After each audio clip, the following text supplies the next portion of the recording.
ज्ञातारं विश्वतत्त्वानां वन्दे तद्गुणलब्धये।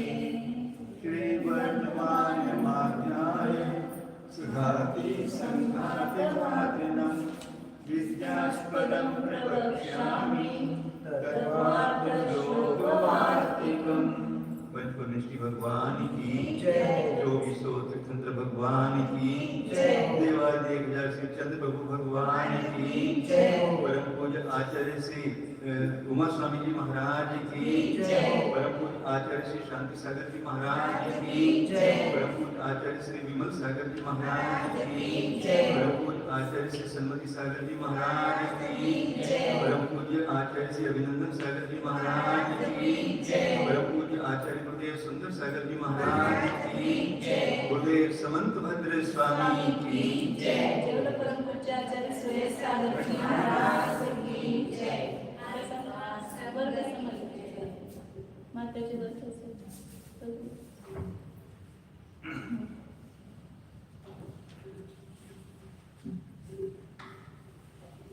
इसमें 212 page number है।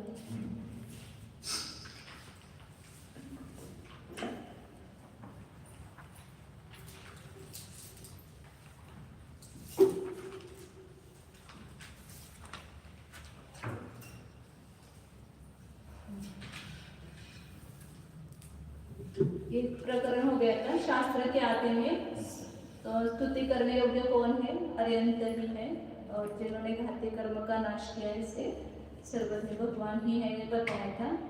अब और आगे मोक्ष मार्ग के जो युक्त मोक्ष मार्ग से नेतारम है ना मंगलाचरण में, तो इससे श्रेय मार्ग से युक्त होने वाले आत्मा को सिद्ध कर रहे हैं, मतलब आत्मा की सिद्धि कर रहे हैं। यहाँ पर स्वसंवेदन प्रत्यक्ष से आत्मा की सिद्धि होती है, क्योंकि चार वाक जो आत्मा को नहीं मानते हैं, उसको सिद्ध करने के लिए आगे का प्रकरण है। तो यहाँ से पढ़ते हैं स्वसंवेदन स्वसंवेदन सिद्ध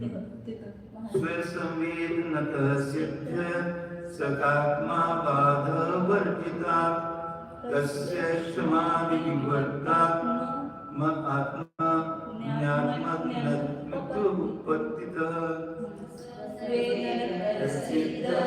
सदात्मा बाध वर्जिता तस्य समाधि विवर्तात्मा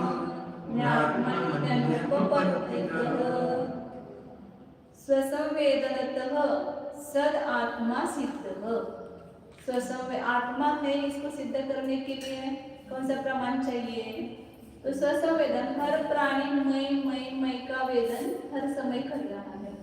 तो मैं हूँ, मैं खाता हूँ, जाता हूँ, बोलता हूँ, तो मैं का वेदन हर समय हो रहा है। तो वो स्वसंवेदन से ही आत्मा सिद्ध है। आत्मा है, ये सिद्ध करने के लिए दूसरे किसी प्रमाण की आवश्यकता नहीं है।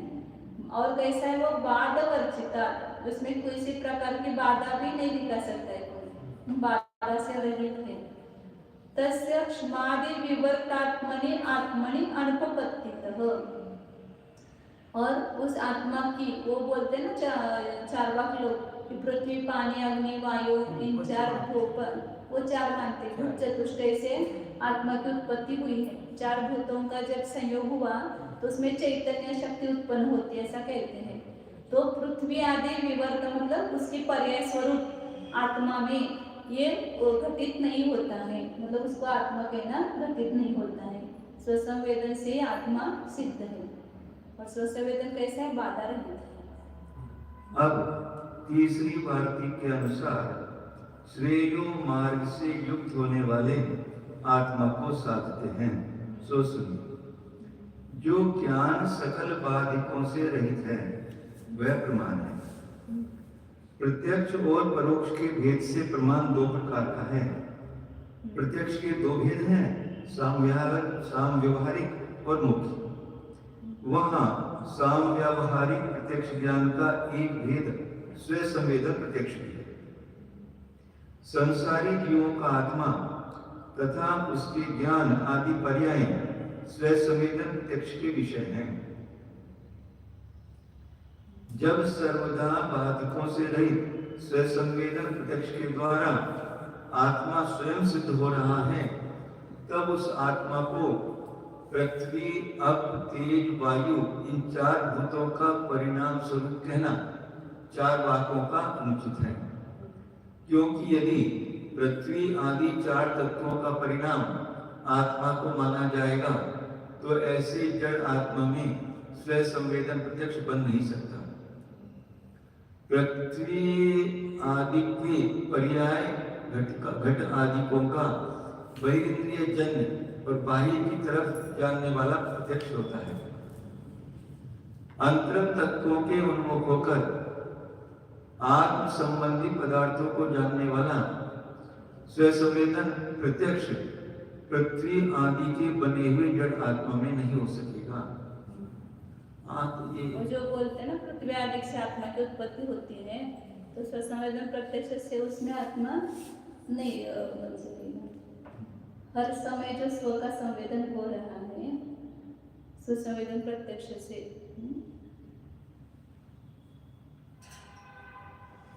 अंतरंग तत्वों के उन्मुख होकर, वही अंतरंग तत्वों के उन्मुख होकर आत्म संबंधी पदार्थों को जानने वाला स्वसंवेदन प्रत्यक्ष। मतलब जब मई का वेदन होता है तो स्वोन्मुखतया था, स्वोन्मुखतया स्वस्य प्रतिभासनम स्व व्यवसायः, अपने तरफ अंतरंग तत्व कहे उनके उन्मुख, तो अंतरंग आत्म तत्व हो गए ना, अंतरंग आत्म तत्व हो गए ना। वही तत्व मतलब ये सभी बाकी के पदार्थ, पर अंतरंग मतलब आत्म तत्व। बाह्य पदार्थ इस पदार्थ को जानते समय इसकी तरफ उन्मुख होकर के जानता है, वैसे अपने अंतरंग तत्व को स्वोन्मुख गुणों से किया है क्या अंतरंग तत्व? अंतरंग तत्व ना आत्म तत्व लेंगे, चैतन्य आत्म संबंधी पदार्थों को। हाँ, एक आत्मा को कैसे लेंगे? बहु चलेगा ना, आत्म तंत्रंग तत्वों को उस संबंधी पदार्थों को। मतलब जब अंतरंग तत्व के उन्मुख होकर, मतलब भीतर है ना आत्मा, उस भीतर की तरफ उन्मुख होकर के उस आत्मा संबंधी जो ससंवेदन प्रत्यक्ष होता है, उस प्रत्यक्ष में ये पृथ्वी, पानी, अग्नि, वायु से बना हुआ जो जड़ आत्मा है वो नहीं हो सकता है, सब पता है। दो तत्व है, अंतस्तत्व और बहिस्तत्व। अंतस्तत्व मतलब आत्म तत्व ही, और बहिस्तत्व मतलब बाकी सब अचेतन पदार्थ जो है वो सब बहिस्तत्व है। क्षिति आदि परिणाम विशेषः चेतनात्मकः सकल लोक प्रसिद्ध मूर्ति ही आत्मा, ततः अन्यः न कश्चित् प्रमाण अभावात् इति कस्य सर्वज्ञत्व वीतरागत्वे मोक्षः मोक्ष मार्ग प्रणेतृत्वं स्तुत्यता मोक्ष मार्ग प्रतिपिप्सा वा सिद्धये। शित्यादि मतलब पृथ्वी आदि परिणाम विशेष को आत्मा कहते हैं ना, तो वो परिणाम विशेष स्वरूप जो चेतनात्मक संपूर्ण लोक में प्रसिद्ध मूर्ति जो है, प्रसिद्ध लोक मूर्ति जो है ऐसा आत्मा, ततः अन्यः न कश्चित्, उससे भिन्न दूसरा कोई नहीं है, ऐसा चार्वाक कहते हैं, क्योंकि प्रमाण का अभाव होने से। कस्य इति, इसलिए सर्वज्ञत्व वितरागपणा किसको होगा? कस्य सर्वज्ञत्व वितरागत्वे मोक्षः, आत्मा ही नहीं है, पृथ्वी आदि जो से उत्पन्न हुआ जो है वही आत्मा है, उससे कोई अलग आत्मा ही नहीं है, उसका प्रमाण का अभाव ही है, उसको ग्रहण करने वाले प्रमाण का अभाव ही है। तो मोक्ष भी किसको होगा, और मोक्ष मार्ग का प्रणेतापना किसको होगा, स्तुतिपना किसको होगा, और मोक्ष मार्ग की जानने की इच्छा किसको होगी? कोई ऐसा आत्मा ही नहीं है। तो आप मोक्ष मार्ग के नेता है और मोक्ष मार्ग का प्रणेता है, या मोक्ष मार्ग की प्रतिपिक्षा होनी चाहिए जीव को, ऐसा कहते हैं। तो एक पृथ्वी आदि के परिणाम विशेष को छोड़कर दूसरा कोई जीव ही नहीं है, तो किसको ये सब सिद्ध होगा? प्रत्यक्ष कोई प्रमाण मानते हो? इंद्रिय प्रत्यक्ष कोई प्रमाण मानते हैं, भूतादि चतुष्टय से आत्मा की उत्पत्ति मानते हैं। तो वही चार्वाक कह रहा है कि इसको छोड़कर दूसरा कोई आत्मा ही नहीं है, तो ये किसको सिद्ध होगा? तद असिद्धो च न आदि सूत्र प्रवर्तनम श्रेयः इति यह अपि आक्षिपति स अपि न परीक्षकः स्वसंवेदनात् आत्मनः सिद्धत्वात्। तद असिद्धौच, उस आत्मा के असिद्धि होने पर जो पहला सूत्र है वो प्रवृत्त ही नहीं होता है। न आदि सूत्र प्रवर्तनम श्रेय, आत्मा ही सिद्ध नहीं है तो पहला जो सूत्र है मोक्ष मार्ग से नेतारम भेतारम कर्मोत्तम, ये सूत्र ये श्रेयस्कर नहीं है, ऐसा जो आक्षेप करता है वो भी परीक्षक नहीं है। ऐसा आचार्य उत्तर दे रहे, सोपी न परीक्षक, क्योंकि स्वसंवेदनात् आत्मन सिद्धत्वात्। आप कैसे बोलते आत्मा सिद्ध नहीं है? स्वसंवेदन से आत्मा की सिद्धि, जो स्वसंवेदन कर रहा है, मैं का वेदन कर रहा है, वही तो आत्मा है। तो इसलिए स्वसंवेदन से ही आत्मा की सिद्धि। मैं हूँ कि नहीं, किसको पूछने की आवश्यकता है? मैं हूँ, इसका वेदन सब स्वयं कर रहे हैं ना, तो वही आत्मा है। ये स्वसंवेदन मानते हैं कि नहीं लोग? और चारवाक जो है वो तो पृथ्वी स्वरूप ही मानते हैं ना, नहीं बौद्ध वगैरह। बौद्ध मानते स्वसंवेदन प्रत्यक्ष मानते हैं, बौद्ध आत्मा को भी मानते हैं, लेकिन हाँ। वो शरीर मानते हैं, चित्त संतान, लेकिन स्वसंवेदन मानते हैं। चित्त संतान मानते। स्वसंवेदन प्रत्यक्ष नाम का प्रत्यक्ष माने होने अलग से। स्वसंवेदनम भ्रांतम इति चेत् न तस्य सर्वदा बाध बलुजितत्वात्। वो कहते हैं कि स्वसंवेदन है सब भ्रांत है, कल्पना है केवल। तो आचार्य कहते हैं कि ऐसा नहीं है कि उसका सर्वदा मतलब उस स्वसंवेदन का सदैव बाधा से रहित बना है, इसमें किसी प्रकार की बाधा नहीं है, क्योंकि सभी जीवों को हो रहा है ना प्रत्यक्ष वेदन स्व का, इसलिए उसमें किसी प्रकार की बाधा नहीं है। प्रतिनियत तस्य स्वसंवेदनस्य, स्वसंवेदन का सर्वदा बाधा से रहित बना है। स्वसंवेदन का स्वसंवेदन भ्रांत ऐसा कहा था ना, नहीं। तो आचार्य करके तस्य सर्वदा बाधा वर्जित, स्वसंवेदन प्रत्यक्ष जो है उसमें किसी प्रकार की बाधा नहीं। प्रतिनियत देश पुरुष काल बाध वर्जितेन विपरीत संवेदनेन व्यभिचार इति न मंतव्यम सर्वदा इति विशेषणात्। प्रतिनियत देश में पुरुष काल बाध वर्जितेन विपरीत संवेदनेन, विपरीत संवेदन के द्वारा उसमें व्यभिचार होगा। जो प्रतिनियत देश से रहित ऐसा लेना पड़ेगा ना, आत्मा जो है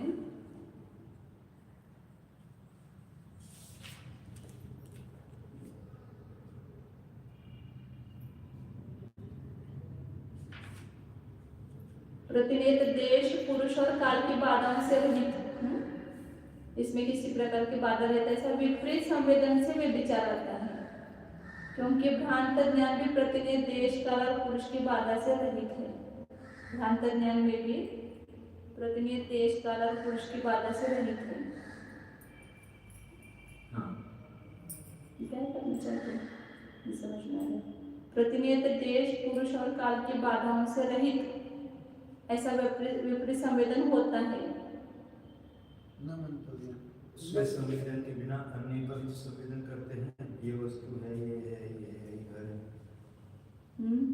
हाँ, मतलब उसमें भी किसी प्रकार की बाधा नहीं है, फिर वो भी सच्चा कहलाएगा। ऐसा कहना कि किसी प्रकार की बाधा जिसमें ऐसा जो विपरीत संवेदन है उससे वे विचार आएगा, क्योंकि भ्रांत ज्ञान में प्रतिनियत देश काल और पुरुष की बाधा से रहित है। जैसे अभी चांदी सी पड़ी है तो चांदी का ज्ञान हो रहा है ना, तो उसमें भी वो भ्रांत है और उसमें भी कोई बाधा नहीं, बाधा रही है समझो, प्रतिनियत देश काल और पुरुष उसमें बाधा नहीं दे रहा है, तो वो भी सच्चा हो जाएगा। ये बाधा रहित होने से इसको आप सच्चा मान रहे हैं, तो विपरीत संवेदन में भी बाधा रहित होता है विपरीत संवेदन, तो उसको भी उससे उसके द्वारा वे विचार आएगा, वो भी सच्चा हो जाएगा। ऐसा नहीं मानना चाहिए कि जो सर्वदा भ्रांत रहित है, सर्वदा बाध वर्जितम ऐसा लिखा है, कभी भी सभी सदैव उसमें किसी प्रकार की बाधा नहीं है, ऐसा वो संवेदन है। सर्वदा सर्वथा, सर्वदा विशेषण, सर्वदा सर्वथा, सर्वथाची गरज नाही सदैव त्याचं वेदन होते, कधीच भ्रांत नहीं, सर्वदा बाधा रहित है। कभी कोई उसको बाधा दिखाएगा ऐसा नहीं, कभी भी उसमें बाधा नहीं है, सर्वदा ही बाधा रहित है। सर्वदा का अर्थ एका ठिकाणी केलेला होता काम हाँ. आणि सर्वज्ञ आणि देश ते सर्वला ते विशेषण लावते, देशवाचक कालवाचक ऐसा काय वो सर्वथा सर्वदा सर्वत्र ये बनते विशेषण। हाँ. सर्वथा सर्व प्रकार सर्व हाँ. और सर्वदा कालवाचक कालवाचक है, सर्वत्र देशवाचक है, सर्व सर्व ये सब व्यक्तिवाचक है। हाँ चल हम्म. न च क्षमादि विवर्त आत्मके चैतन्य विशिष्ट कार्य लक्षणे पुंसी स्वसंवेदनम संभवति येन तथा अर्थांतरम आत्मानं न प्रसादयेत्।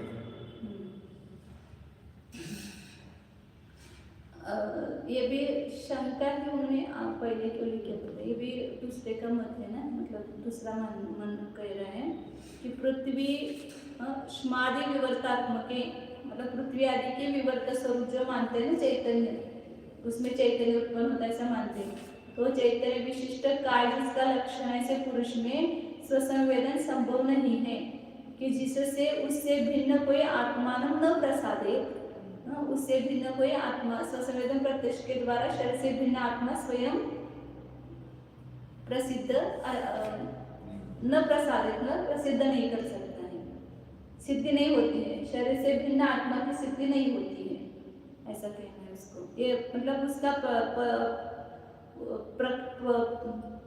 वादी का पक्ष है, मतलब चारवाक का पक्ष है। चारवाक कह रहे हैं कि पृथ्वी जल अग्नि वायु की जो पर्यारूप चैतन्य शक्ति से विशिष्ट ऐसा जो शरीर है वो जिसका लक्षण है, ऐसे आत्मा में स्वसंवेदन प्रत्यक्ष होना ही संभव नहीं है कि जिससे आप शरीर से भिन्न आत्मा की सिद्धि नहीं होती है।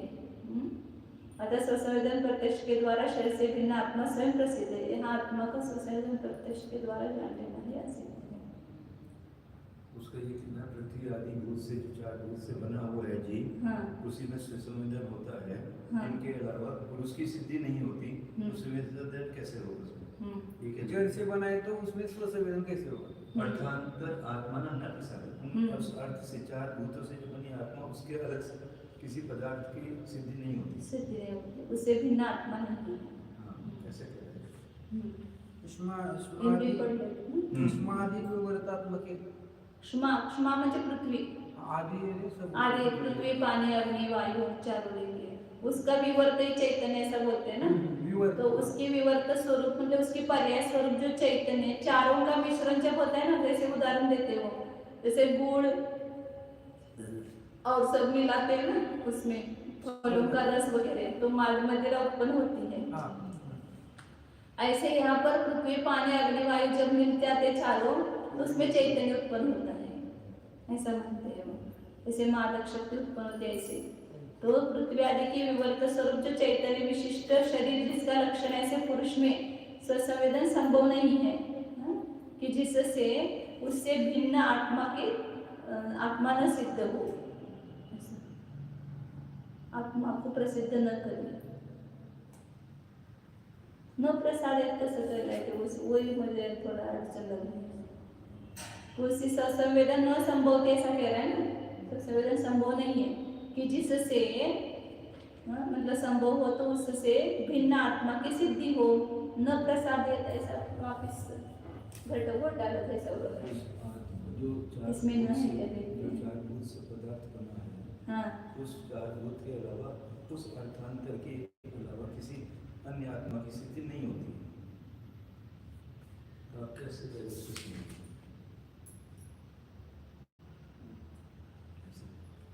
वो इधर पढ़ते समय भी वो ऐसा वो सब उल्टा सुल्टा लग रहा है, मतलब या शंका का कह रहे हैं कि पृथ्वी आदि के विवर्त स्वरूप चैतन्य विशिष्ट काय जिसका लक्षण ऐसे पुरुष में स्वसंवेदन संभव नहीं है कि जिससे उससे भिन्न आत्मा की, मतलब ऐसा कहना चाहते हैं कि जो पृथ्वी आदि से चैतन्य उत्पन्न हो उसमें स्वसंवेदन होता ही नहीं है,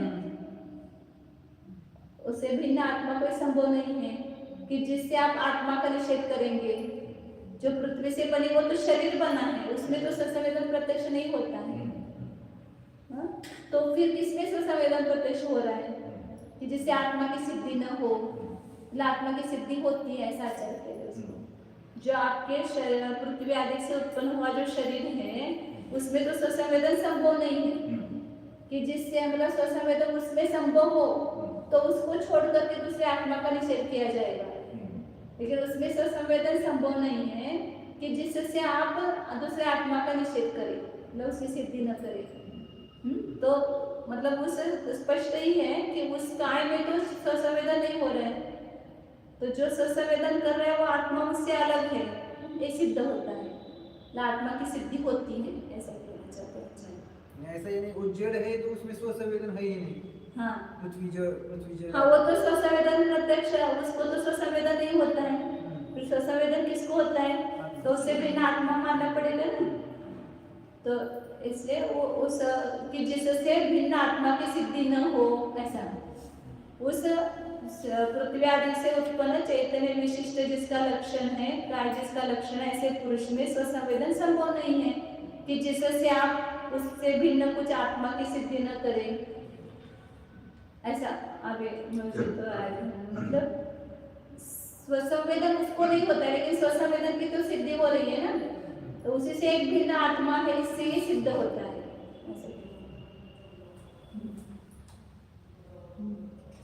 इतना पढ़ना है।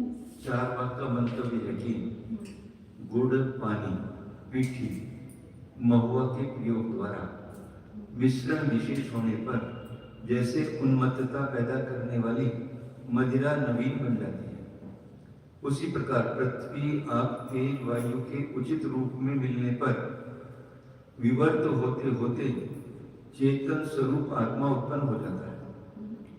चैतन्य शक्ति से युक्त मूर्ति वाला शरीर ही संपूर्ण संसार में आत्मा प्रसिद्ध है। जैसे अपन मानते हैं कि दूसरे भाव से आत्मा निकल करके आता है, रोज आहार वर्गना को ग्रहण करता है, तो वो आत्मा आता है, ऐसा मानते नहीं। यहाँ जो आहार वर्गना मिल करके जो आत्मा बना ना, तो उसी से आत्मा की उत्पत्ति में, ऐसा मानते हैं। गुड़ चतुष्टय मिल गए, उसमें चैतन्य पैदा हो जाता है। जैसे वो गुड़, पानी, पीठी, महुआ, ये सब मिलाने पर अपने आप उसमें मादक शक्ति आ जाती है। ऐसे भूत आए, 4 भूत मिलते हैं तो उसमें चैतन्य शक्ति उत्पन्न होती है। आहारक वगैरह वर्गना एक वो मानते नहीं, वो भूत चतुष्टय मानते हैं ना, वो भूत चतुष्टय में आते हैं। चैतन्य शक्ति से युक्त मूर्ति वाला शरीर ही संपूर्ण संसार में आत्मा प्रसिद्ध है। उस जीवित शरीर से भिन्न कोई भी आत्मा नहीं है। शरीर से निराले अमूर्त आत्मा को जानने वाला कोई भी प्रमाण नहीं है। इस प्रकार जैनों के द्वारा माना हुआ आत्मा कोई है ही नहीं, तो किसकी सर्वज्ञता और वीतरागता गुणों के उत्पन्न होने पर मोक्ष मानते हो? और कौन मोक्ष मार्ग का प्रणेता है और कौन मुनिंद्रों के द्वारा स्तुति है? अथवा किसके मोक्ष मार्ग को जानने की इच्छा बन सकती है? अर्थात आत्मा किसी असिद्धि होने पर उक्त सर्वज्ञता आदि धर्म किसी के सिद्ध हो नहीं सकते हैं। जब धर्मी ही नहीं है तो उसके धर्म कहाँ? और मोक्ष तथा मोक्ष मार्ग के जानने की इच्छा, जानने की वह इच्छा ही सिद्ध नहीं हुई तो उमा स्वामी महाराज का सम्यक दर्शन ज्ञान चारित्राणी मोक्ष मार्ग, इस तत्वार्थ शास्त्र के पहले सूत्र का परिवर्तन करना भी योग्य नहीं है। इस प्रकार जो भी कोई आक्षेप करता है वह बृहस्पति अनुयायी, मतानुयायी चारवाक भी तत्वों की परीक्षा करने वाला नहीं है, क्योंकि शरीर के अतिरिक्त आत्मा स्व संवेदन प्रत्यक्ष से सिद्ध हो रहा है। यदि चारवाक यो कहें कि आत्मा को अंतरंग तत्व रूप से वेदन करने वाला आपका स्वसंवेदन प्रत्यक्ष भ्रांत है, तो उसका यह कहना तो ठीक नहीं, क्योंकि आत्मा को जानने वाला वह स्वसंवेदन प्रत्यक्ष सर्वकाल में बाधा रहित है। बाधाओं से रहित ज्ञान कभी भ्रांत नहीं होता है। चारवाक हेतु में दोष उठाता है कि दौड़ती हुई रेलगाड़ी में बैठते हुए पुरुष को दूरवर्ती कांस या बालू रेत में जल का ज्ञान हो जाता है और वहां कोई बाधक ज्ञान भी उत्पन्न नहीं होता है। एतावता क्या वह जल ज्ञान प्रामाणिक हो जाएगा? वैसे वो प्रतिनियत देश वगैरह बोला था ना, भ्रांत ज्ञान भी बाधाओं से रहित है, हाँ, तो वो भी भ्रांत नहीं लगता है। हाँ। इसमें कोई भ्रांत बाधा नहीं दिखाता है, तो भी सच्चा हो जाएगा। दूसरा विचार ही इस शांत सीप में चांदी का ज्ञान हो गया और मृत्यु पर्यंत प्रयोजन न होने के कारण उस व्यक्ति को जन्म भर कोई बाधक ज्ञान उत्पन्न नहीं हुआ। वैसा ही वो ज्ञान रहा, हाँ। सिर्फ में चांदी का ज्ञान रहा, हाँ। उसमें कोई बाधा ही नहीं दिखाई। हाँ। तो क्या उसको सही मानेंगे क्या? इतने से ही क्या ज्ञान अभ्रांत प्रमाण हो जाएगा? तीसरा विचार यह है कि एक आतताई पुरुष को रस्सी में सर्प का ज्ञान हो गया, उस समय उसको बाधक प्रमाण भी उत्पन्न नहीं हुआ। इतने से ही वह ज्ञान प्रत्यक्ष ज्ञान नहीं माना जाता है।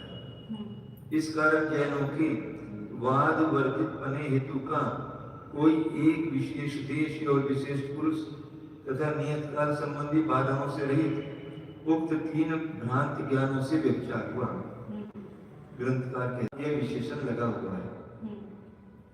संपूर्ण पुरुषों को संपूर्ण देशों में तथा संपूर्ण कालों में बाधाओं से रहित जो ज्ञान है वह अभ्रांत ज्ञान है, अभ्रांत प्रमाण है।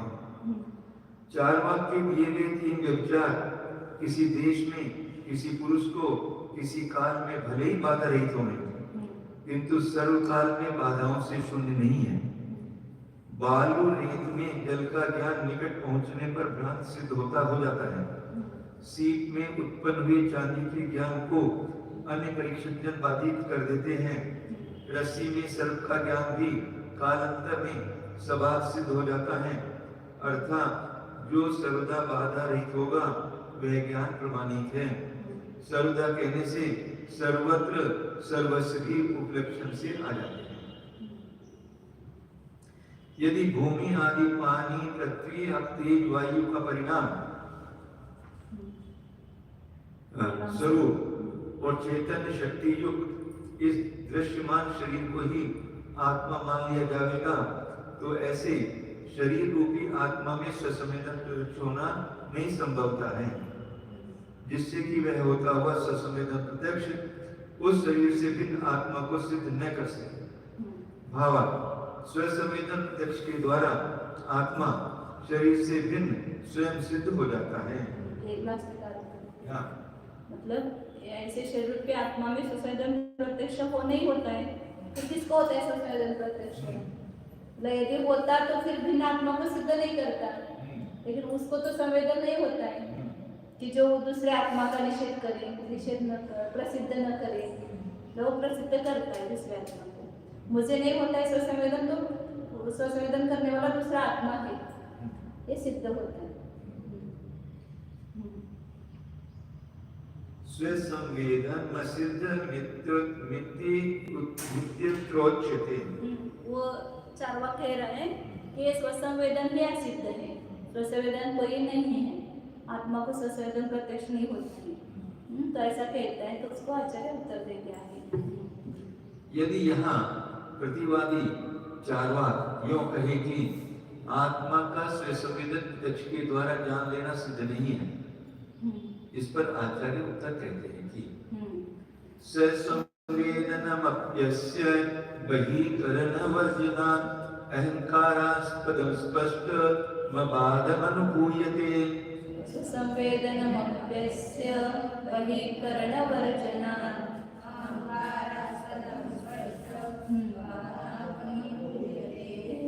स्वसंवेदनम अपि अस्य आत्मा का बहिकरण वर्जनात्, मतलब इंद्रियों से रहित, इंद्रियों से नहीं होता है वो, इंद्रियों से बाह्य इंद्रियों से रहित होने से स्वसंवेदनम अपि अहंकार आस्पदम, अहंकार का स्थान, मैं इस प्रकार का जो स्थान है, ऐसा स्पष्ट बाधा रहित अनुभव में आता है।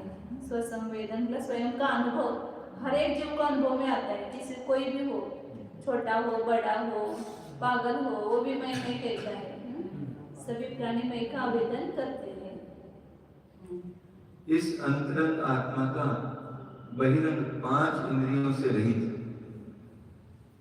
तथा मैं इस प्रकार की प्रतीति का स्थान और बाधा रहित विशुद्ध रूप से स्वसंवेदक प्रत्यक्ष होना भी अनुमान में आ रहा है। बाल वृद्ध पामर वनिता आदि सभी जीव न्यारे आत्मा का अनुभव कर रहे हैं। बाल गोपाल स्वयं अनुभूत आत्मने आत्मनि ऐसा समय से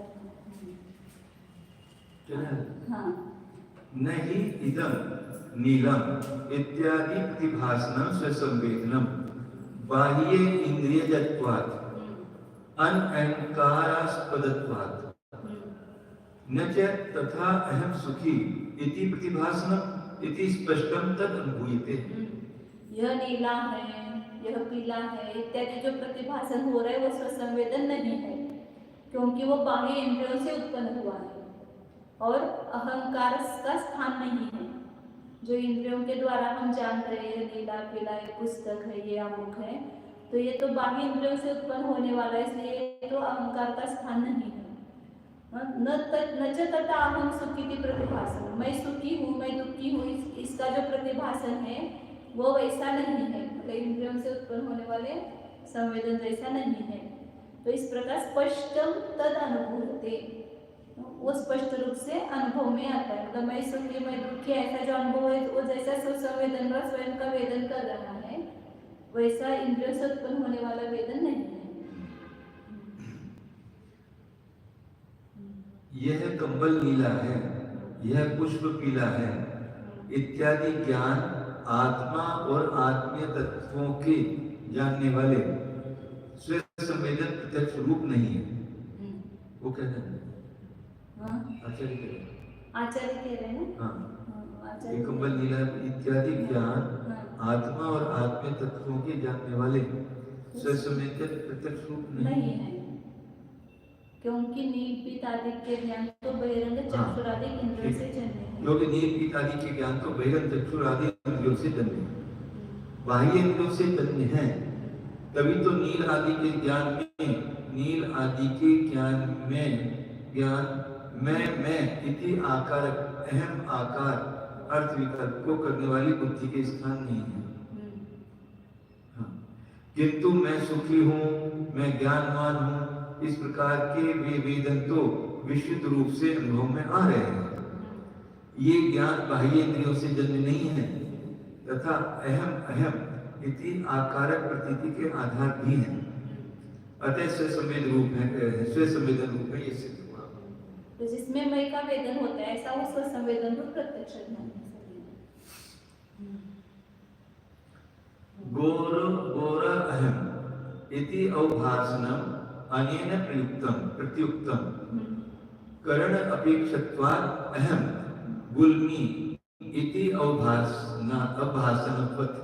वो शंका करके कह रहा है कि मैं गोरा हूँ मैं मतलब मोटा हूँ मैं पतला हूँ ऐसा भी ज्ञान होता है ना।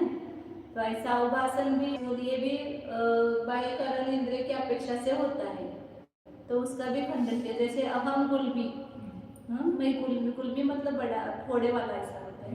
गुल्म मतलब वो फोड़ा होता है ना उसको गुल्म बोलते हैं। जैसे मैं फोड़े वाला हूँ मैं तिल वाला हूँ मैं ऐसा जो ज्ञान होता है वो अवभाषण इंद्रियों से होता है। वैसे मैं गोरा मैं काला मैं मोटा ये भी अवभाषण इंद्रियों से होता है तो वो भी स्वसंवेदन नहीं है उसका भी निषेध किया है इसमें। मतलब बाह्य इंद्रियों से रहित जो मैं ऐसा वेदन होता है वो स्वसंवेदन है ऐसा। अहम पने चलो अहम पने को अवलंब कर तो मैं गोरा हूँ मैं स्थूल हूँ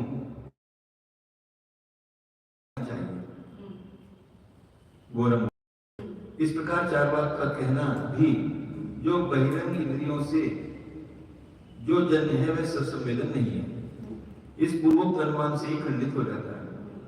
क्योंकि जैसे कि मैं फोड़े वाला हूँ मैं तिल्ली वाला हूँ मैं गुमड़े वाला हूँ यह ज्ञान बहिरंग इंद्रियों की अपेक्षाओं से अहम बुद्धि का आधार होता हुआ भी स्वसंवेदन नहीं। वैसे ही मैं गोरा हूँ, मैं काला हूँ, मैं मोटा हूँ, ये ज्ञान भी स्पर्शन चक्षुर इंद्रियों की अपेक्षा रखने वाला होने से स्वसंवेदन रूप नहीं है। वस्तुतः विचारा जाए तो यहाँ शरीर में शब्द की प्रवृत्ति उपचार से है।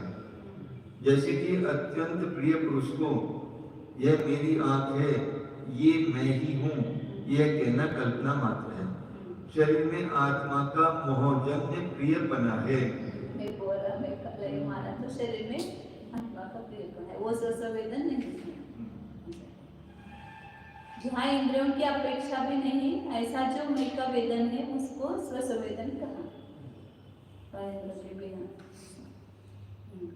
करण अपेक्षम ही इदम शरीर अंतः स्पर्शन। जय गुरु, जय गुरु, जय गुरु, जय गुरु।